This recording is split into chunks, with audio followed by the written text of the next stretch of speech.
I think you must be knowing that we have deemed university, we have central university, we have government owned state university, we have private university, we have national institutions, we have affiliated colleges, and all of them they are imparting higher education.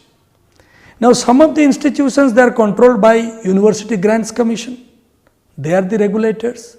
Some of the institutions are being regulated by AICTE, All India Council for Technical Education, especially for the technical institutions. Now there are different rules being applicable to different institutions. Now you imagine a person who is studying MBA in a university and a person who is studying MBA in a, let us say, a autonomous institutions, or maybe a person who is studying MBA in a national institute. The three rules are different. So therefore there are a lot of the misconception and also confusions around the higher education, and there is no parity being maintained. So a lot of discriminations are there. For example, I will tell you an example.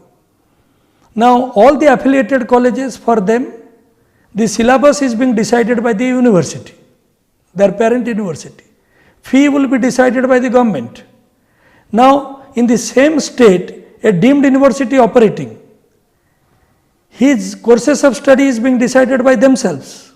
The fee is being decided by themselves. So you imagine, same course for different institutions there are different norms. So I feel it is a huge discrimination, and that only can be addressed and the quality can be ensured if there would be a one single window, in the sense that there should be apex body, whether you call it as a higher education commission or you call by any name. I think at the top it has to be integrated to keep an eye on good practices. Many a times what is happening, education being in the concurrent list, the power of state is also there, the power of center is also there, and as a result you find lot of confusions and overlapping. An assembly of a state can create a private university. The government of India can create a deemed university, and both can operate in one place, and the norms are different for both the universities for the same taker, or the target group is the student. So these kind of anomalies should be addressed, and also this is high time that the way in United States and in Europe you have third party accreditation. The quality accreditation is very, very important, and if the university is not accredited, the government won't allow them to operate, and the students also not opt for those universities.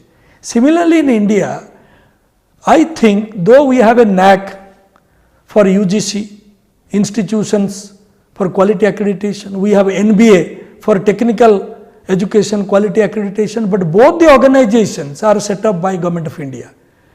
So therefore, the real quality accreditation is not taking place because they are party to the government.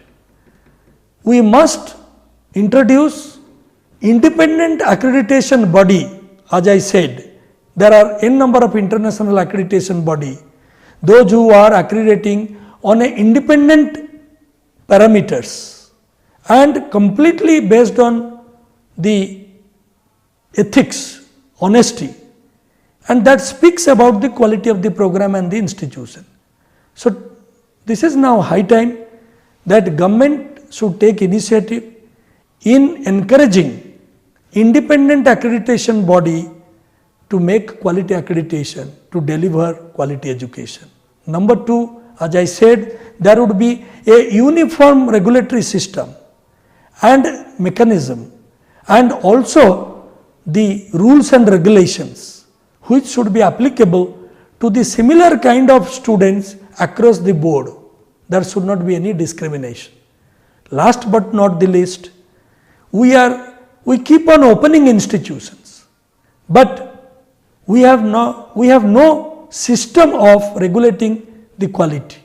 And as a result, you must have seen there are a lot of institutions, those who are below standard, but they are being tolerated in the market because there is no strong regulation which can monitor them.